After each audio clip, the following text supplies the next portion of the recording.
Hey, this is Rocket Brain Surgeon.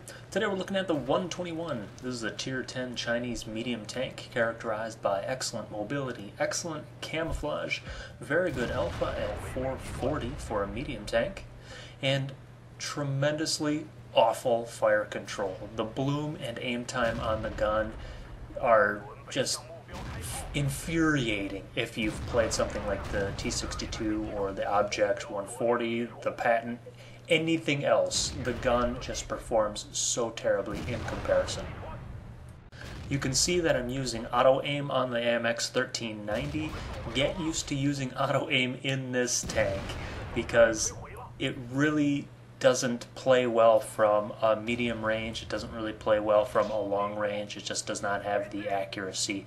You basically want to put your gun against the enemy tank and pull the trigger. So auto aim is definite must with this tank. Not a must per se, but it's definitely helpful to use. The gun depression on the tank is almost non-existent, so again, playing in hills, playing in medium ranges is going to be very painful for you.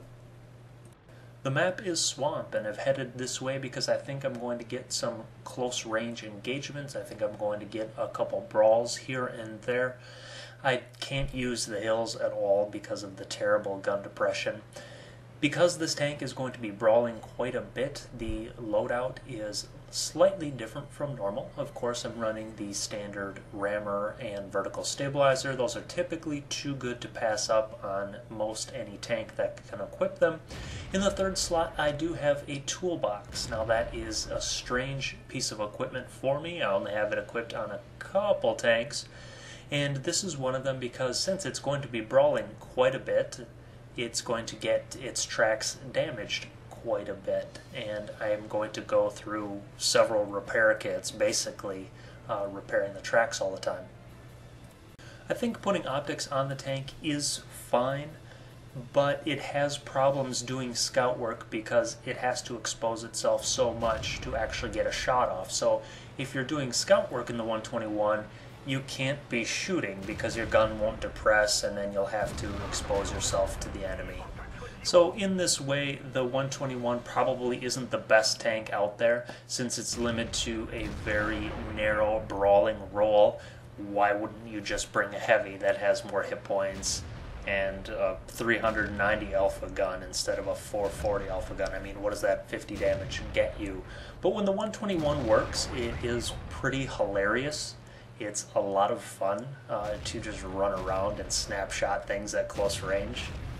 The 121 has a very strong frontal turret, however, without a lot of gun depression, it's very difficult to actually make that turret useful. There are some times where you can find dips in the terrain and people will bounce shots off of the turret, or if their shot just strays high into the turret, it does offer some protection.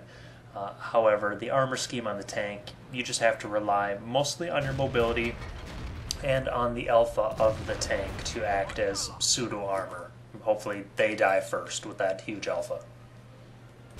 Another reason why I don't equip optics is because of the metagame at tier 10.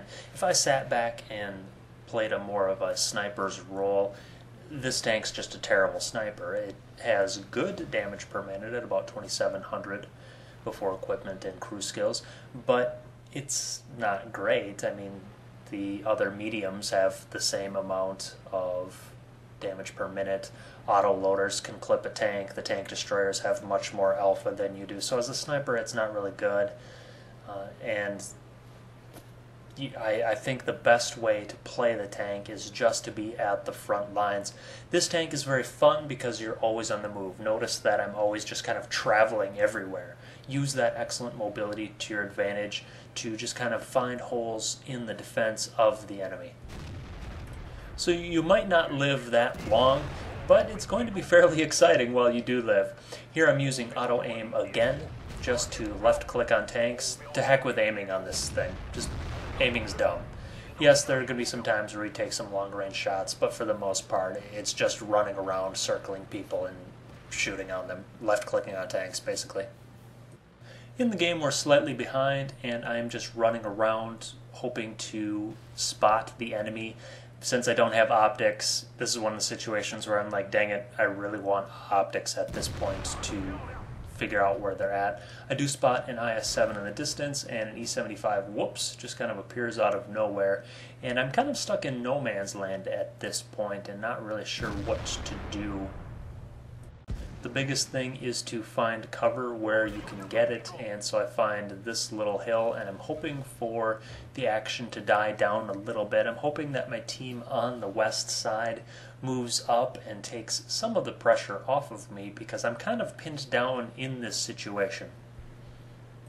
I cut about 2 minutes out where the situation hasn't changed, and I decide, you know what, I just have to make a go for it and rely on that strong camo. I'm keeping the hill between myself and the E-75 and relying on that strong camo to have the T-95 and IS-7 not spot me, and I'm able to make a clean getaway.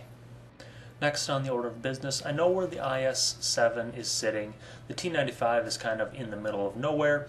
The E-75 is going to be on the east side, which is less relevant at this point in the game. I think he's a little bit out of the action for where we are. So just by traveling west, I effectively take the E-75 out of the game because he has nothing to shoot at. Climbing on the ridge to do a little bit of scout work, we spot the E-75 still sitting there, and that wonderful camo is in effect, and he actually can't see me even after I fire. So this is a good opportunity just to put some free damage in while I can. As a side note, this is why I like putting optics on most tanks. In his situation, that is just disastrous. If you can't even counter spot someone when they're firing at you, that's going to lead to a lot of horrible situations. He ate an extra shot of damage basically because he could not spot me, and that's a huge liability in most stages of the game. The T-95 is caught in the open. I'm not quite sure what he was doing. I wonder if he had the most hit points of the remaining people down there, and they decided that he was going to be the best to deal a push. But with artillery still alive, I don't know if that was the best plan in any way, shape, or form. I'm again using that mobility to appear in places where I am not expected. I have traveled all over the map in this game, and I'm going to travel some more the rest of the game. I don't have any belief that my team is going to be able to do any scouting work. In general, people are not great with the vision mechanics, so I expect that I need to do some scouting. Again, I'm like, darn it, I really wish I had optics. The toolbox has been completely useless in this game. I do have a ghetto crew as well. I have Sixth Sense and the gunnery skills and camouflage, which is a horrible setup for this tank. You should have Sixth Sense and repairs as your first skill, camo as your second skill, and your third skill can be whatever. It doesn't matter too terribly much. The reason why the third skill doesn't matter too much is because the gunnery skills don't help, since you're always brawling and left-clicking on tanks. Who cares about slightly reduced aim time? The aim time is still going to suck. The other skills, such as designated target or Deadeye, safe stowage, again, who cares? You're just going to be left-clicking on tanks. You have a very low probability of survival. Repairs are going to keep your ammo rack, so you don't really need safe storage, so on and so on and so forth. So now at this point in the game, I see where the IS-7 are and the E-75. The problem is I can't really approach them from too many angles. They know where I am as well. You can see that even these small dips in the terrain cause me problems. This tank has -3 degrees of gun depression. However, the small dips in the terrain do hide my hull fairly well, so even if a shot came close to hitting me, there's a large chance that it's going to just bounce harmlessly off my turret. The Lorraine has signaled that he is going around the other side of the enemy. The E-75 cannot spot me, however, I really can't damage him with the way he's set up there. Even loading a heat round, it has 340 penetration, which is good, but I don't know really what I can do for him. The Lorraine manages to take out the ISU-152, which I didn't even know where that guy was. However, then he died to artillery. But this is a good situation for me because I know exactly where the remaining enemies are. I don't know where artillery is, but I know where the IS-7 is and I know where the E-75 is. I'm going to use that mobility of the 121 and that good camouflage to appear in areas where they don't expect. They're looking this way and I'm going to drive just straight up behind them and shoot them. Easy plan, right? I pop up behind the IS-7 because I get this free shot in first. It's very clear that I'm going to win this engagement, barring outside intervention. The E-100 actually finishes off the IS-7, which is good, and we only have about a minute 50 left to kill the remaining 2 tanks. What's my plan going to be here? Well, it's going to be walk up and shoot them in the face. Pretty much everything else that I do in the 121.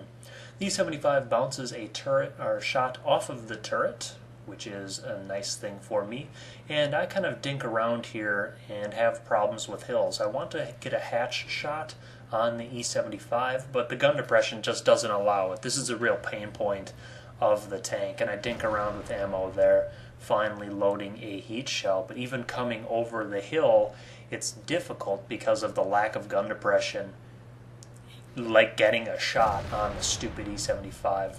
Artillery finally finishes him off, and we're going to finish artillery off with a solid 40 seconds to spare in the game. Overall, I think the 121 is a fun tank. It's probably not the best tank. You give up a lot for that extra 50 alpha. But I enjoy it. Hope you enjoyed. Happy hunting.